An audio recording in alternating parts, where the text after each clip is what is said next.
దిల్ చేయడం వల్ల మీరు దిల్ రాజు అయ్యారు. బట్ నా దృష్టిలో మీరు బిల్ రాజు. ఎందుకు చెప్తాను. యాక్చువల్లీ చాలామంది ఆడియన్స్ కూడా చెప్పాలి ఇది. మామూలు చూస్తాను లాస్ట్ గత 1 year నుంచి మీ మీద వచ్చే నెగటివ్ ట్రోల్స్ కానీ ఇవన్నీ ఏవో వస్తుంటాయి కదా మామూలు ఆర్టికల్స్ అవి. 2005లో నేను సినిమా వేసాను, రామ్ సినిమా. అది రిలీజ్కి ఫైనాన్షియల్గా మేము చాలా అప్పుడు రిలీజ్కి మేము కొంచెం ఇబ్బందులు ఉండే. అండ్ అప్పుడు మాకు టర్మ్స్ అంతా బాగాలేవు, మా టర్మ్స్ మనకు. అయినా మీరు వచ్చి ఆ రోజు నైట్ ఒక పెద్ద అమౌంట్కి మీరు సైన్ చేశారు. సో టర్మ్స్ బాగాలేనప్పుడే మీరు హెల్ప్ చేశారు.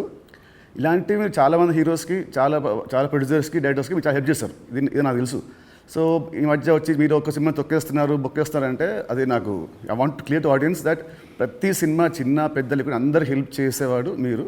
అండ్ దీంట్లో చాలా డబ్బులు మీకు చాలామంది మీకు వెనక్కి మీకు ఇచ్చారు లేరు కూడా నాకు తెలియదు.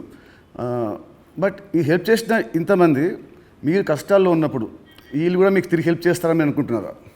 అంటే బేసిక్గా నా లైఫ్ స్టార్ట్ అయింది ఎక్కడ అంటే నితిన్, నా కాస్ట్యూమ్ కృష్ణ గారికి నేను చాలా స్టోరీలో చెప్పాను. అరుంధతి అనే సినిమా 36 lakhs కొంటే 2 lakhs నేను రిలీజ్ రోజు కట్టలేదు. తర్వాత తీసుకెళ్ళి ఆయన ఫోన్లు ఎత్తకుంటూ కూడా నేను పట్టుకొని వెళ్ళి 2 lakhs ఇచ్చి వచ్చాను.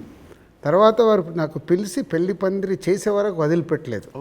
నిజంగా పెళ్లి పందిరి అనే సినిమా లేకుంటే ఐఎమ్ నాట్ దే. అసలు సినిమా ఇండస్ట్రీలో నేను లేను అనేది నేను గట్టిగా నమ్ముతాను.